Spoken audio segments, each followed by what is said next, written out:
Dialogue between Buddhism and Other Religions. Questions 71 to 80. Question 71. Buddhism seems to emphasize meditation more than any other religions.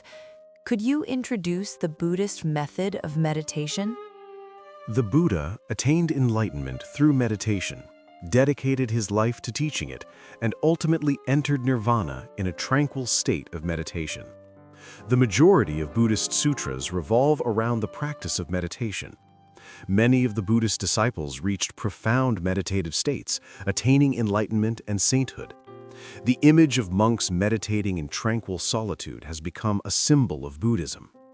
Moreover, Buddhism actively shares its practice of meditation with everyone, including adherents of other religions, to foster peace and harmony in the world. When the mind achieves tranquility, evil thoughts naturally fade, leaving only a desire to live with compassion and kindness. However, meditation is far from easy. The human mind is inherently restless, constantly generating thoughts. Even when there's nothing specific to ponder, random thoughts arise, often referred to as wandering thoughts. Battling these thoughts is not a simple task. It is a serious and challenging struggle that has caused many to abandon the practice. To succeed in meditation, one needs substantial merit accumulated over past lifetimes, a deeply rooted moral foundation, enduring physical health, and an exceptionally precise method. Meditation, like mathematics, leaves no room for error. Practicing meditation is not merely acquiring an additional skill or technique. It is an entry into a vast and comprehensive system of moral and spiritual development that transforms one's entire life. Choosing the path of meditation means embarking on a completely new way of living, not merely carrying a minor tool alongside oneself. Meditation should be understood as the path that helps humanity evolve from the ordinary to the enlightened. This evolution is not a matter of genetic modifications, but a profound spiritual transformation. Transitioning from an ordinary being to the enlightened one is a monumental undertaking, not a simple endeavor. The practice of meditation is a long and challenging journey with many distinct stages, and its ultimate goal is to achieve enlightenment free of the self entirely. In this state, the ego dissolves, leaving only the profound truth of the universe suffused with boundless love and wisdom. Question 72. What are the stages of meditation? Meditation progresses through three main stages as follows. In this initial stage, practitioners put in dedicated effort and follow the correct method of meditation, but yield no apparent results. At this second stage, practitioners begin to experience a state of mindfulness. The mind becomes tranquil and aware, no longer led astray by wandering thoughts, although such thoughts may still arise. The depth of mindfulness and awareness may vary among practitioners. At this final stage, the mind naturally enters a state of profound stillness and concentration in meditation without making an effort. There are 4 levels of meditative concentration within this stage. In the first stage, diligent practice without results, it is essential to practice the correct method. Only then will the state of mindfulness and awareness emerge later. If the effort is misdirected or the method is incorrect, the practitioner may never achieve any results. In the second stage, mindfulness and awareness, practitioners might mistakenly believe they have achieved an advanced spiritual state because this experience is extraordinary compared to an ordinary mind's chaotic and distracted state. At this point, guidance from a teacher is crucial to prevent arrogance and a loss of spiritual merit. During this stage, some practitioners may exhibit certain extraordinary abilities, such as a heightened intuition that allows them to perceive or predict things beyond ordinary comprehension. These abilities can lead to pride and, consequently, a depletion of spiritual merit. Upon reaching the third stage, profound meditative concentration, the practitioner begins to exhibit qualities akin to a saint. Their mind becomes exceptionally pure and transcendent, far removed from the ordinary restless minds of the mundane world. However, as the Buddha taught, achieving meditative concentration does not guarantee attaining enlightenment or sainthood. In Buddhism, there are 4 levels of sainthood, which will be discussed in later sections. To be recognized as an enlightened saint, according to Buddhist principles, one must achieve complete selflessness, egoless, eradicate all latent negative instincts from the subconscious, and embody perfect virtue that shines brilliantly like the sun. Each of these stages requires significant time and effort, potentially spanning one lifetime or even many lifetimes to fully traverse. Question 73. What are the moral prerequisites for those who wish to practice meditation? Morality is the foundation of a tranquil mind. Those who lack a moral foundation cannot enter a state of meditative concentration. The journey begins with transforming the mind from unwholesome tendencies to a mix of good and evil, and eventually to pure virtue. Only then can one truly embark on the practice of meditation to achieve inner stillness. However, cultivating morality is an incredibly challenging task. The tendencies toward good and evil inherently reside deep within one's mind, invisible to others who can only guess based on outward behavior. Even one's own awareness of these tendencies can be clouded. It requires courage to acknowledge one's flaws and intelligence to recognize them in the first place. Most people tend to justify their actions, overlooking their mistakes. To progress, we must reverse this tendency. We should develop deep and subtle self-awareness to identify and rectify our own shortcomings. However, very few can rectify their flaws on their own. Most of us need the guidance and support of the divine. For example, if someone recognizes they are selfish and wishes to become more altruistic but feels unsure of where to start, first they should kneel in reverence before divine beings, sincerely repent for their long-standing selfish tendencies, and pray for divine assistance to nurture altruism. Then they must actively practice altruism by sacrificing time, effort, and resources to help others. Over time, these repeated acts of selflessness will diminish selfish tendencies, replacing them with genuine altruism. This transformation requires great determination because resisting deeply ingrained selfishness is an exceptionally arduous battle. Similarly, consider someone who recognizes their arrogance, constantly praising themselves and seeking to prove their superiority over others, yet feels lost on how to overcome it. Their first step should be to bow to divine beings, genuinely repent for their pride, and pray for help in cultivating humility and respect for others. Then, whenever they interact with people, they should consciously remind themselves, "I am less capable than everyone else."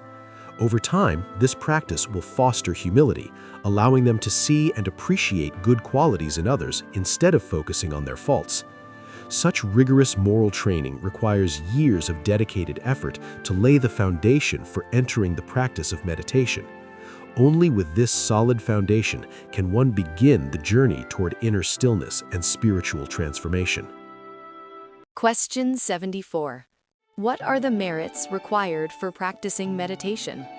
Meditation requires significant merit, or blessing, because achieving deep meditative states is comparable to residing in a heavenly realm. This merit is cultivated through 2 primary practices: reverence for the divine and helping all sentient beings. First, practitioners must wholeheartedly revere enlightened beings whom they believe possess profound meditative states. In Buddhism, these include the Buddha, Bodhisattvas, and Arahants. In Christianity, followers revere Jesus Christ and saints like Martín de Porres from Peru. In ancient Greece, sages such as Socrates and Diogenes serve as examples of wisdom and virtue. According to the law of karma, when we revere saints or enlightened beings for their specific virtues, we eventually develop those same virtues within ourselves. By cultivating reverence in our hearts, praising them with our words, and showing homage through our actions, we generate merit associated with honoring saints with transcendent meditative states. Secondly, practitioners should actively help others in every way possible. This includes meeting their material needs, providing knowledge and skills, offering career opportunities, guiding them morally, and most importantly, encouraging them to pursue spiritual practice and meditation for enlightenment. Whatever we help others achieve, we will attain for ourselves. This process of accumulating merit by serving sentient beings requires consistent effort over many years, even across multiple lifetimes. Whenever we see someone doing good deeds, we should support them. If someone is working on personal goals, such as building a house, we should offer assistance if possible. If someone is pursuing education, we should encourage and help them in their studies. If someone aspires to spiritual practice, we should motivate and guide them. In general, we should remain observant and actively seek every opportunity to assist others, never overlooking even the smallest chance to help. While many people focus on seeking opportunities for personal gain, we should instead look for opportunities to accumulate merit. Persistently doing good deeds, no matter how small, is like adding drops of water to a lake. Over time, these small acts will accumulate into an ocean of merit, paving the way for spiritual practice and inner transformation in the future. Question 75. What are the health requirements for meditation practice?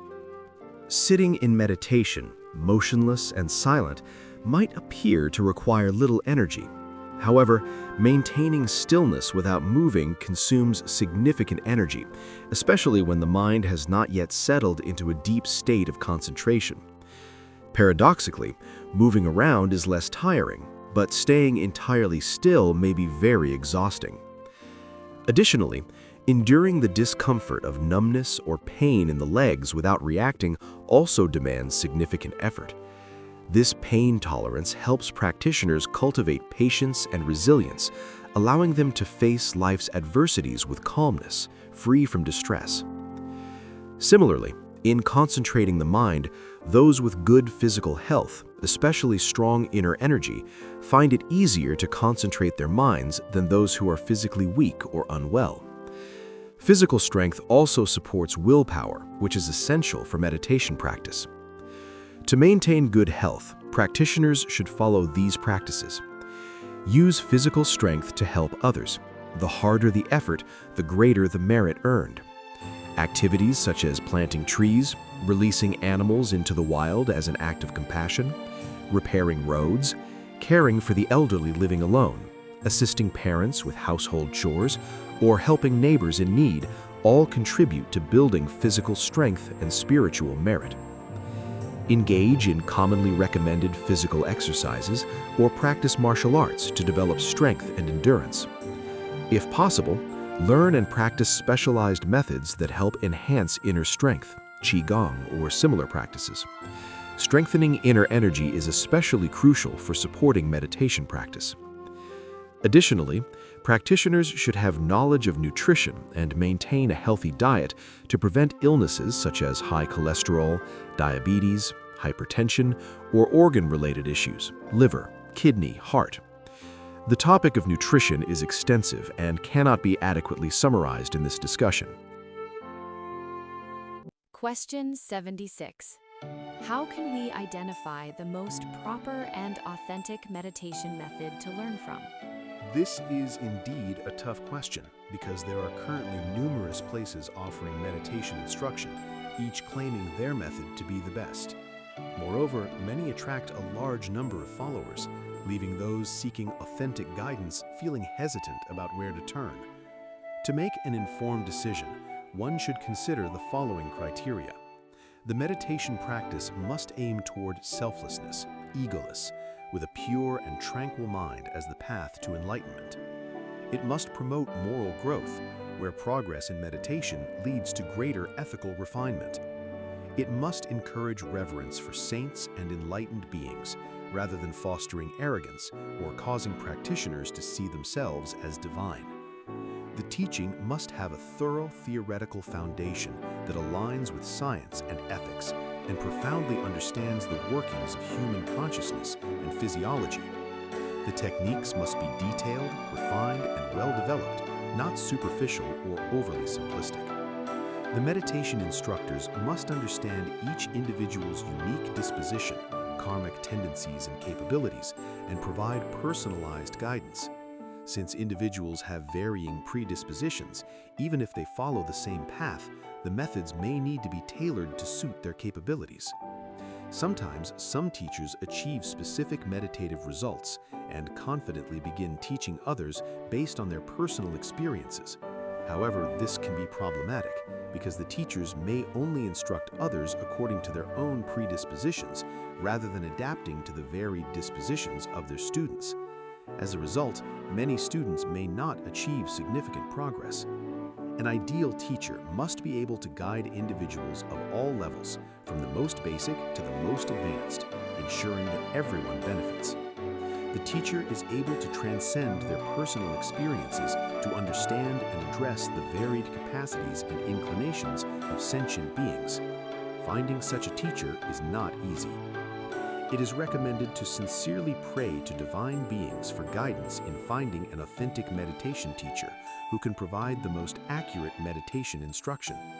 Without divine assistance, it isn't easy to discern which teacher offers the most accurate teachings. Question 77. How to eliminate wandering thoughts and focus the mind in meditation? As mentioned, the brain is naturally programmed to think continuously. Even when there is nothing specific to think about, the brain still automatically generates wandering thoughts and is unable to stop itself. This continuous stream of thoughts creates a favorable environment for afflictions such as greed, anger, selfishness, pride, sadness, and arrogance to arise and persist. A particularly challenging aspect of meditation is that attempting to forcefully eliminate wandering thoughts can harm the brain, potentially leading to mental instability or even madness. For this reason, the proper technique in meditation is not to attack these thoughts directly, but to let them gradually subside on their own. There are many methods to help wandering thoughts naturally fade away, but each comes with its own strengths and weaknesses. Some may be effective initially but fail later, while others may offer benefits in one area but drawbacks in another. It is a complex process.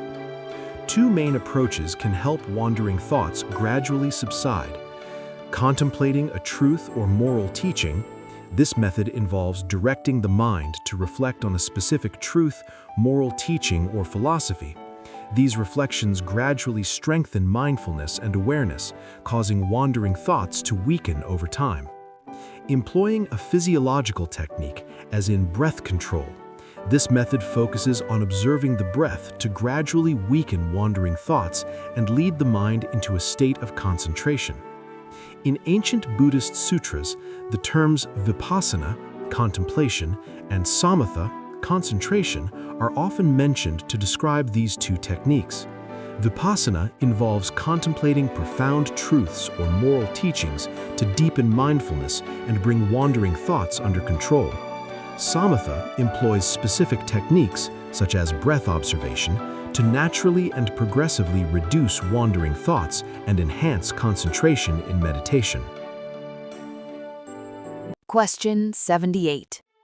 Could you please explain the practice of vipassana, contemplation, which involves reflecting on a moral principle to enhance mindfulness and control wandering thoughts? Wandering thoughts are like poisonous weeds. If we dive directly into a patch of poisonous weeds to clear them out, we risk poisoning ourselves and dying.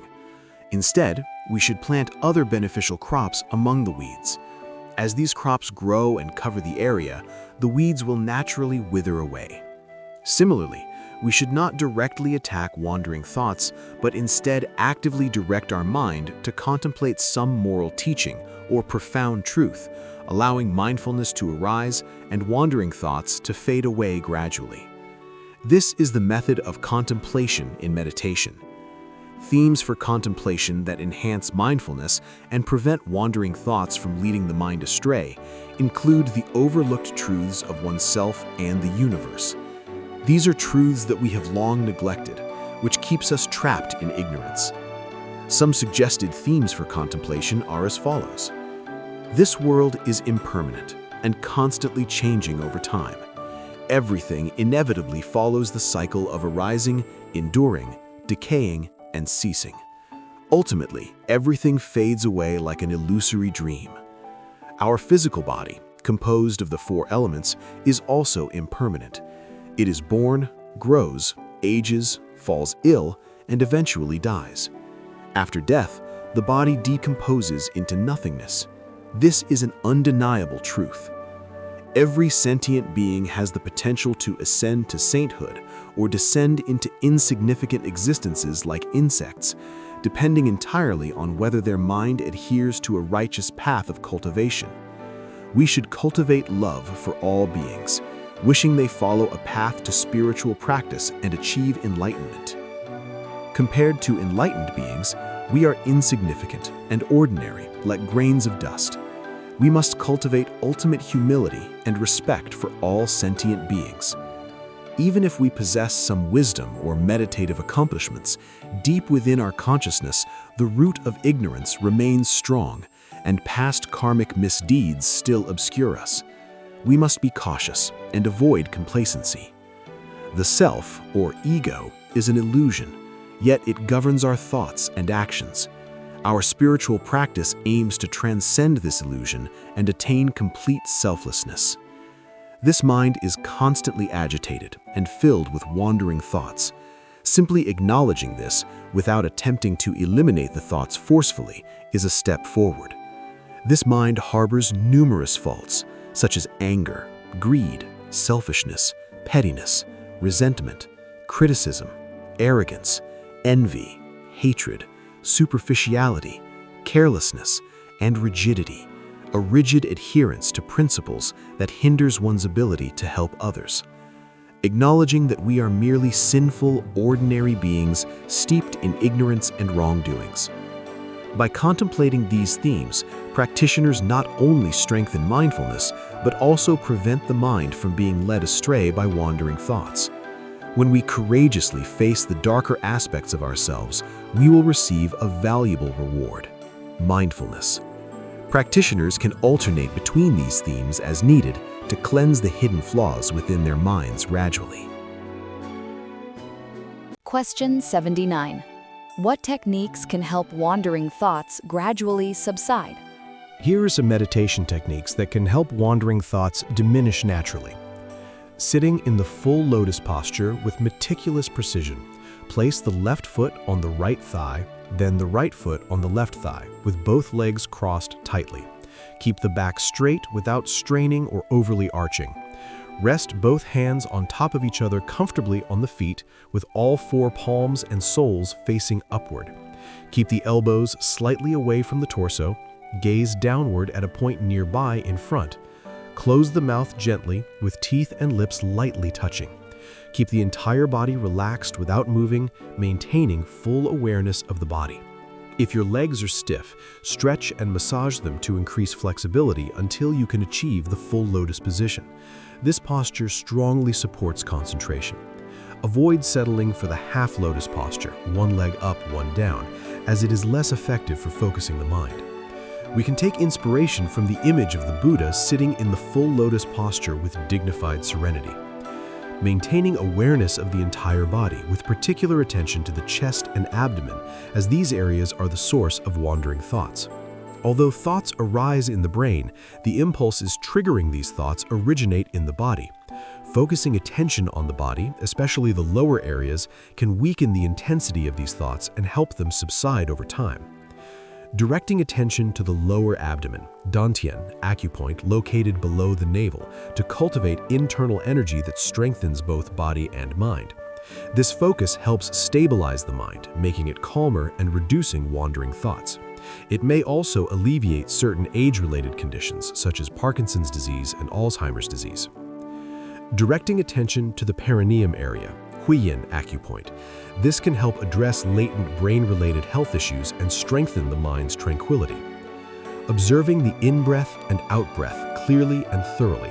Do this lightly and peacefully without trying to control your breath. Be aware of the natural rhythm of the breath without forcing it to become stronger or faster. The breath serves as a bridge between the body and mind. Understanding and observing the breath helps maintain the mind's tranquility. Avoid visualizing and guiding the breath in any way. Simply know the in-breath and out-breath as they are. Keeping the breath slow, minimal, and gentle, since the state of the breath reflects the state of the mind. Strong breathing indicates a disturbed mind, while gentle breathing reflects a calmer mind. Maintaining subtle and gentle breathing helps tranquilize the mind indirectly.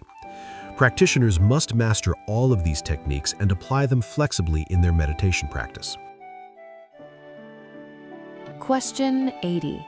When should one use contemplation of truths or moral teachings, and when should one use physiological techniques?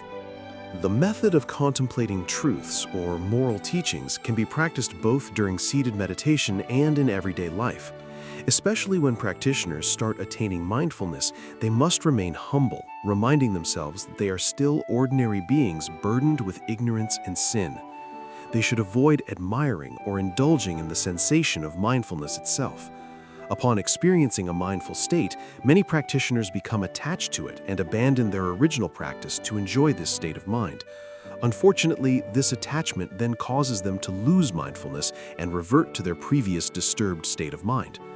Practitioners should choose contemplative themes that are most appropriate for their current state of mind, aiming to enhance mindfulness. Once a chosen theme has been deeply understood and internalized, they should move on to another theme to address deeper attachments or misconceptions in the mind. After working through all the themes, one ultimate theme remains to be held continuously. Deep within this mind, ignorance and sin still persist.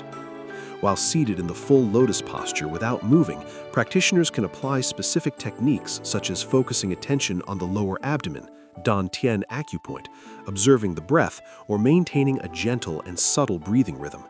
These techniques can also be practiced when lying down, with the body completely still. However, such techniques are less effective when the body is in motion, as they are just specifically suitable for states of physical stillness. Meditation techniques of concentration, samatha, do not involve contemplating any specific truths or moral teachings. They are merely technical methods to calm the mind, reduce wandering thoughts, and prolong this tranquility until the mind enters a deeper state of concentration. Meanwhile, the practice of contemplation, vipassana, initially helps cultivate mindfulness. However, this mindfulness can be further supported by techniques of concentration, samatha, later, to guide the mind into deeper states of concentration.